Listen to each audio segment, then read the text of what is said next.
alatnya dipakai, udah kelengkapan nyelamnya ini nih.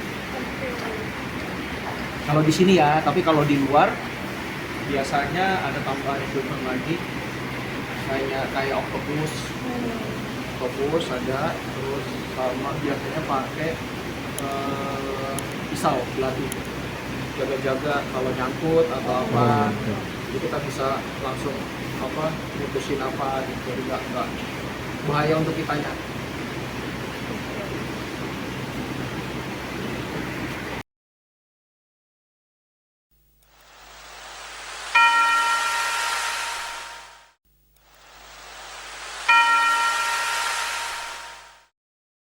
Jurnalis cilik.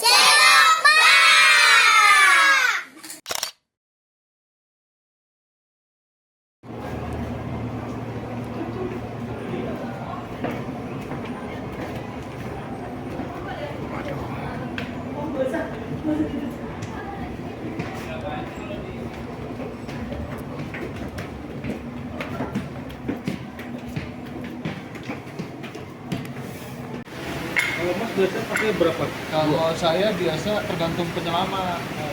Kalau misalnya tergantung aktivitasnya ya. Kalau aktivitasnya untuk sikat, diver Seaworld Ancol. Usia berapa? Usia saya sekarang saat ini 35 tahun. 35. Iya. Mas sudah kerja sebagai penyelam ini di Ancol berapa lama? Kurang lebih sekitar menyentuh 7 tahun, hampir 7 tahun saat ini. 7 tahun. Iya, 7 tahun. Kalau boleh tahu, kenapa sih memilih profesi ini? Awalnya apa? Senang berenang atau gimana sih, Mas? Kalau untuk profesi memilih penyelaman karena awalnya saya senang sama penyelaman. Jadi hitung-hitung bekerja sambil bermain lah. Jadi udah sehati. Jadi kebetulan di Ancol lagi buka lowongan untuk diver, ya saya masuk. Nah, untuk menjadi penyelam di sini tuh susah gak sih Mas syaratnya gitu? Apa yang harus dipenuhi gitu? Kalau untuk jadi penyelam nih sebenarnya sama layaknya pekerja yang lain ya. Cuma kalau untuk penyelam kita harus bersertifikasi. Jadi semua penyelam di Seaworld Ancol setidaknya punya sertifikasi penyelam. Paling nggak A1 lah. Untuk mendapatkan sertifikasi A1 itu gimana tuh proses yang harus dilalui? Apakah tes apa gitu? Prosesnya biasanya karena penyelam di sini hampir mayoritas suka nyelam ya. Jadi sebelum masuk sini memang sudah bikin sertifikasi dulu. Kita latihan, ada instrukturnya. Jadi mendapatkan sertifikasi itu kita harus belajar dulu. Mas, tapi Mas sendiri berarti dari kecil suka menyelamnya? Oh enggak, saya suka nyelam itu dari SMA. Dari SMA? Baru SMA. SMA saya suka nyelam, terus ikutan nyelam sama teman-teman, barulah bikin sertifikasi itu. Karena kan tujuan kita menyelam kan nggak hanya di kolam ya, yang pastinya pas di laut gitu. Jadi perlu sertifikasi. Jadi biar tidak menyalahgunakan. Mas, tapi kan ini kan untuk kerja di Siwo sendiri kan bukan cuma menyelam ya Mas, tapi Betul. bareng ikan-ikan yang ada predator Betul. juga. Nah, itu tantangannya seperti apa sih Mas kalau Mas sendiri? Kalau untuk tantangan biasanya di awal ya. Kalau di awal itu lebih ke memberanikan diri lah. Karena kan biasanya kita nyelam di laut itu pengen ketemu ikan tapi susah, jauh. Nah, kalau di sini di Seaworld itu malah ikan yang mendekat. Secara tidak langsung kita punya ketakutan tuh bertambah, apalagi ada ikan-ikan hiu ya kan. Ikan yang terbilang ganas lah. Di sini kan ada blacktip. Jadi kita harus menyesuaikan itu dulu pertama. Tapi nanti setelah itu sudah berjalannya waktu, kita sudah terbiasa. Layaknya orang bekerja di tempat lain yang sudah biasa dengan tempatnya, sama pun kayak kita udah terbiasa sama tempat, sama biota, sama hewan. Kita udah tahu karakteristiknya hewan seperti apa. Jadi insya Allah lebih mudah lah. Ada tata cara atau tips khusus jadi ketika menyelam di akuarium, karena kan pasti beda dong di laut sama di akuarium gitu. Betul. Ada nggak sih?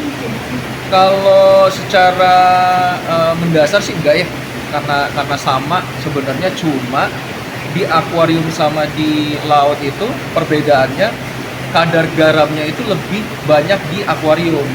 Karena di akuarium seperti di SeaWorld ini tidak ada sirkulasi. Jadi pertambahan terus, air laut nambah, kadar garam nambah. Jadi tingkat garamnya itu buat kita itu susah tenggelam. Makanya kita perlu banyak white bell itu biar cepat tenggelam gitu. Nah, tapi selama menyelam di SeaWorld yang 7 tahun, itu ada pernah ngalamin sesuatu nggak sih, kayak digigit ikan atau terluka atau apa gitu? Kalau itu sih pada dasarnya pasti ya ada. Gimana tuh, Mas? Kalau untuk gigitan ikan yang terlalu berbahaya sih belum ya. Tapi dulu pernah ada, karena kita mengutamakan safety-nya. Seperti kalau misalnya saya ambil contoh ya, maaf. Untuk menyelam di kolam hiu, terutama di aquarium, kita punya safety-nya itu ini chainmail. Jadi baju khusus buat di hiu. Jadi ini bahannya dari stainless steel. Kita menyelam di situ tidak terlalu beresiko untuk ke tubuh kita karena ada alat ini. Gitu. Jadi sebenarnya di Ancol itu termasuk SeaWorld ya, kita sudah mengutamakan safety-nya dulu. Ya, kalau untuk luka-luka biasa kayak digigit kakap atau kerapu itu masih luka-luka standar lah, biasa lah, itu aja. Tapi paling ingat nih, Mas, luka apa dan pengalaman gak enak apa selama menyelam di SeaWorld yang pernah dialami? Kalau nggak enaknya sih untuk saat ini nggak ada ya. Apalagi kita masuk sini karena senang ya, Mbak ya. Kita karena senang, karena hobi kita. Jadi ibarat kata udah nyatu aja. Cuma penyesuaian di awal aja yang agak menurut kita tuh agak lumayan rumit lah, karena harus menyesuaikan suhu. Terutama kita biasa hidup di darat, tahu-tahu kita lebih banyak di air. Udah gitu kita harus banyak ketemu dengan ikan-ikan. Susahnya itu sih. Nah, black tip itu kenapa saya bilang serem? Karena dia itu bisa membaca detak jantung. Jadi semakin kita takut, malah semakin agresif dia buat ngejar. Jadi dia tuh peka, benar-benar peka. Makanya yang saya bilang tadi, di awal kita harus menyesuaikan benar-benar sama biota. Kita tahu karakteristik biota itu seperti apa, kayak black tip, kayak hiu atau penyu gitu, macam-macam. Jadi kita harus kondisikan dulu itu, kita harus tahu dulu karakteristiknya seperti apa biar kita bekerjanya tuh lebih aman, tenang, jadi nikmat. Berarti pengetahuannya bukan cuma alat doang, tapi Betul, hewan juga. Hewan kita harus tahu, apalagi kita di sini kan ada dokternya juga ya. Jadi kita dibantu itu, kita sering sharing, kita sering tanya sama dokternya. Jadi karakteristik hewan ini seperti apa sih? Karena kalau kita, terutama saya, awam betul dengan biota, ya kan? Kalau dokter hewan kan mungkin lebih paham, lebih tahu. Itu aja sih. Ini emang biotanya, Mas, tahu nggak ada berapa? Kalau untuk di akuarium utama itu ada 175 spesies. Ya, total ikannya itu hampir 8.000. 8.000 ikan, ya. Jadi spesiesnya 175 jenis, beragam-agam ikan. Total keseluruhan ikannya hampir 8.000. Berarti, Mas, secara tidak langsung harus memahami spesies ribuan itu dong ya, berarti ya? Betul, bukan kalau kan mungkin 8.000 itu kan hanya 175 spesies kan. Jadi hanya 175 itu yang kita pahami betul-betul. Jadi kayak misalnya yang tadi saya bilang karakteristik black tip atau hiu buto, perawat raksasa itu kan berbeda tuh. Black tip kan aktif, jadi dia aktif terus berenang dan giginya juga taring. Kalau misalnya buto itu lebih ke nokturnal, hewan malam, dan giginya juga struktur giginya juga berbeda, agresivitasnya juga berbeda. Gitu. Kita harus benar-benar paham lah. Mas, tapi kalau Mas sendiri nyelamnya tuh di akuarium utama aja atau gimana? Semuanya. Semua? Jadi kita ini menyelam itu satu tugasnya memberi makan, itu udah pasti kan, karena mengurus biota di sini kan banyak ya, kita harus beri makan. Udah gitu kita juga harus membersihkan tempatnya. Jadi hampir semua akuarium di sini semuanya kita bersihin, kita kelola, kita jaga, kita kasih makan. Jadi semua akuarium di sini pasti diseling. Berarti ada berapa akuarium kalau Kalau untuk akuarium besar, yang untuk yang diselamin ya ada akuarium view, yang shark tank itu akuarium utama, terus pari kingdom, terus ada tanki satu, ada banyak lah. Paling yang resiko besarnya itu ya antara di pari kingdom karena pari semua kan, kita kan ada durinya yang beracun juga, karena durinya di sini kita nggak putusin ya, masih normal dari alam. Terus hiu yang akuarium itu, terus sama akuarium utama karena ada 175 jenis itu kan. Terus tapi kalau misalkan Mas sendiri kerjanya dari jam berapa sampai jam berapa Mas? Kalau di kurator ya, di kurator sendiri penyelam itu ada 3 shift Kak. Jadi shift pertama itu kayak saya nih sekarang masuk ini jam 7:30 sudah masuk, sudah mulai aktivitas. Kita datang jam 7 tuh, 7:30 kita aktivitas, kita ada briefing dulu setiap pagi. Karena jadwal juga sudah tersusun, jadi kita udah ngikutin jadwal. Nanti pulangnya jam 3:30 atau paling lambat anak-anak bisa jam 4 sampai 4:30 lah. Untuk yang shift kedua jam siang itu masuk di jam 1, nanti pulang jam 9 malam. Terus nanti yang yang shift 3 itu masuknya di jam 4. Nanti pulangnya dia jam 8 pagi besok. Karena kalau yang shift 3 ini harus menjaga benar-benar sirkulasi, karena kan besoknya kan kita mau buka tuh. Kalau misalnya sirkulasi atau pompanya mati kan kita kan bergantung pada itu biota-biota di sini. Kalau nggak ada yang jaga, mati lampu terus biota mati atau apa, nanti besoknya operasional tidak bisa terbuka gitu. Jadi harus tetap ada yang menjaga. Iya, dijaga 24 jam. Betul, berarti 24 jam. Mas, tapi kalau misalkan ini kan profesi yang cukup berisiko ya Mas ya. Ya, betul. Mas selain seneng ada alasan tersendiri ya kenapa bertahan sebagai penyelam? Satu, di sini paling nikmat itu tambahannya adalah bekerja di sini tuh kekeluargaan ya. Jadi nyaman, kitanya juga di samping resiko yang emang besar dikesampingkan lah.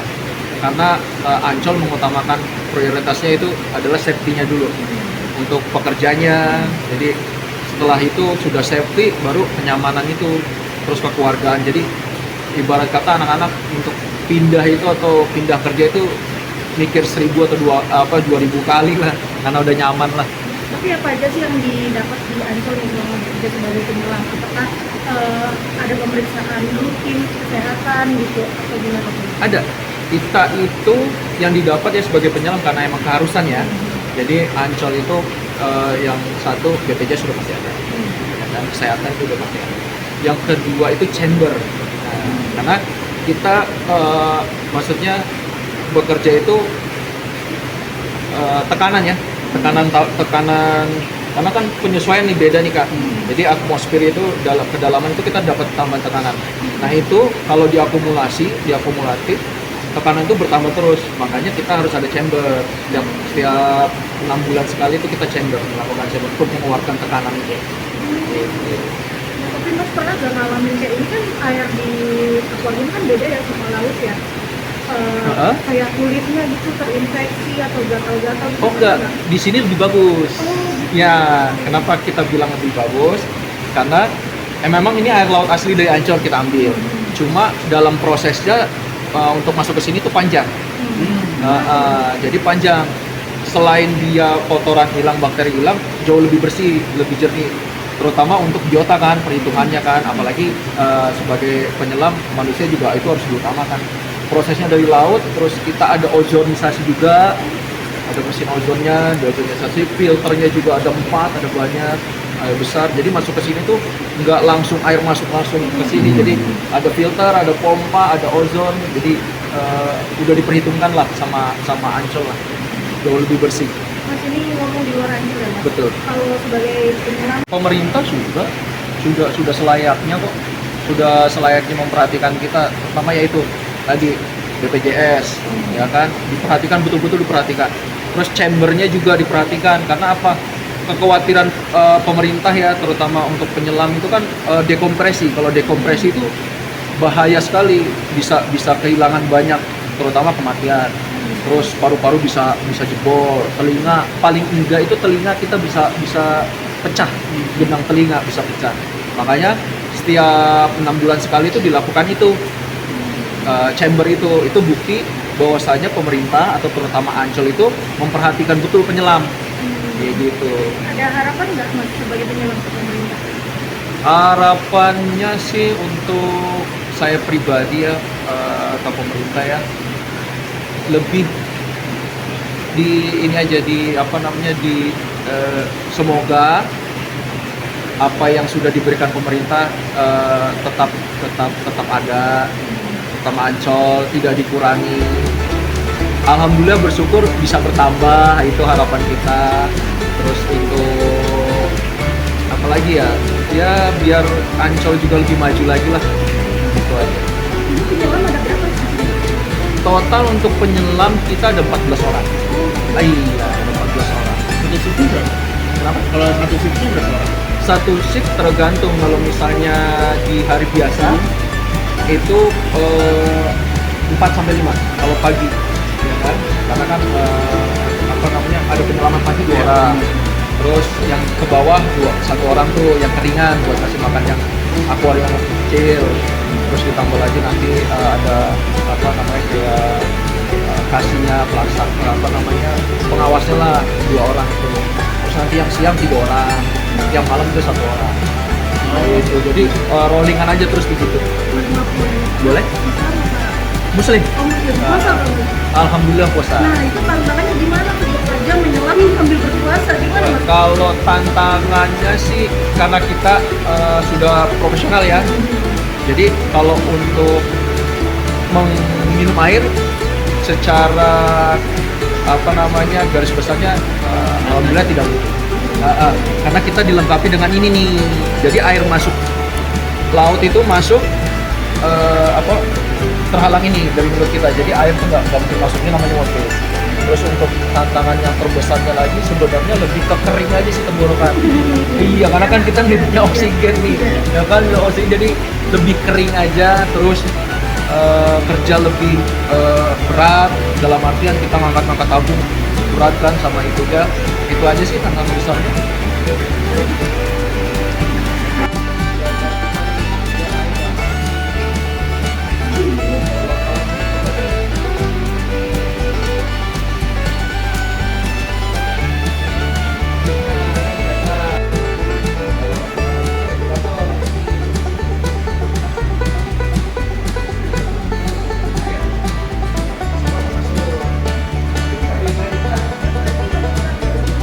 Seperti ini tutupnya sampai sini.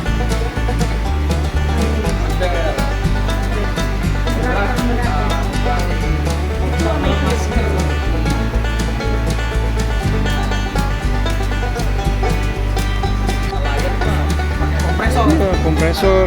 Pemberatnya ini.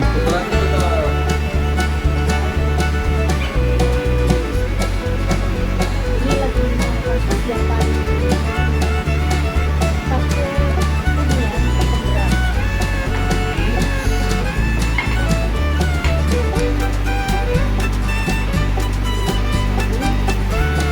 pemberat. Kurang lebih ya Mas ya.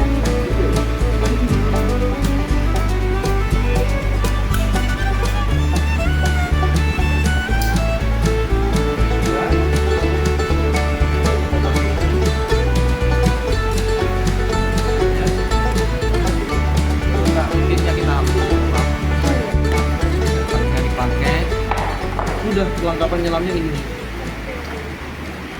Kalau di sini ya, tapi kalau di luar biasanya ada tambahan equipment lagi kayak octopus.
dia gigit sini, kenapa ini nggak terlalu terikat?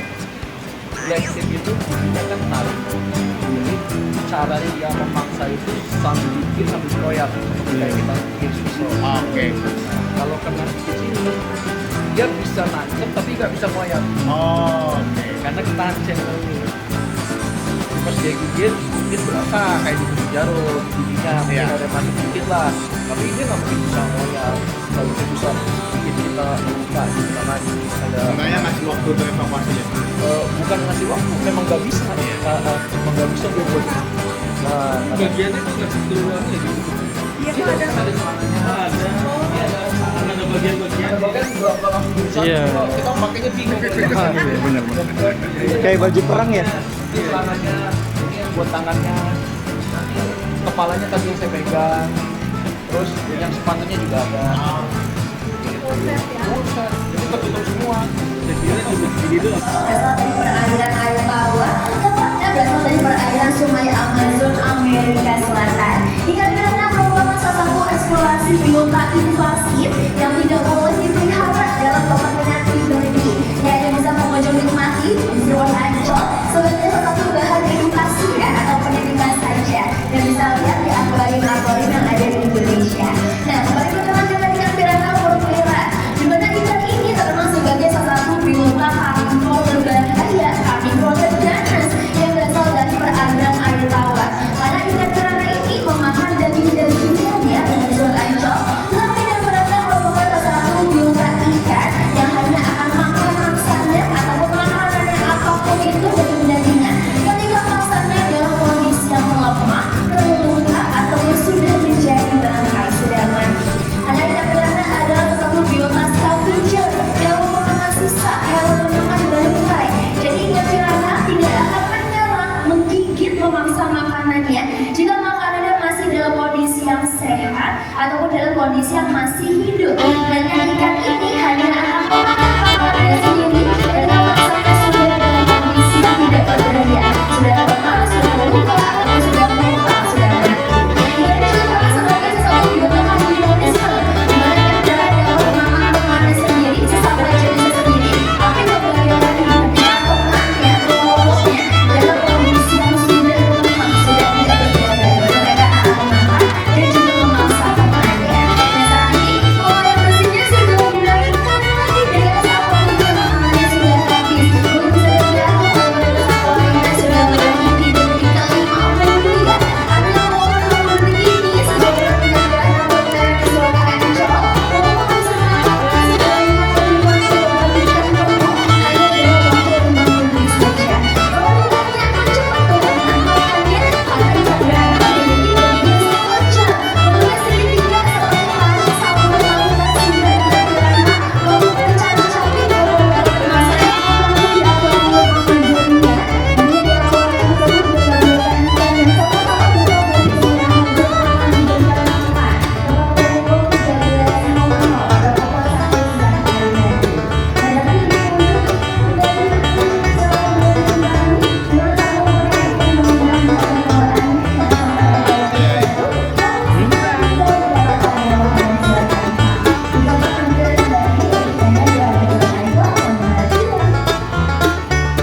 Ini yang ke dalamnya. Mantap nggak ada? Bandung. Caplok madu Bandung. No, ikan patin no. Nih, ikan kue. Ini ikan pari. Itu ikan kue. Ini ikan julung-julung. Itu kan pelaku.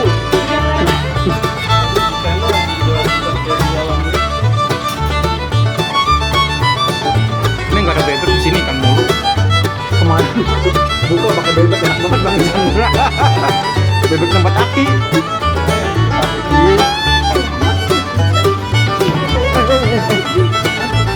Bocor. Iya. Langsung. Poin pocing. Gue dong,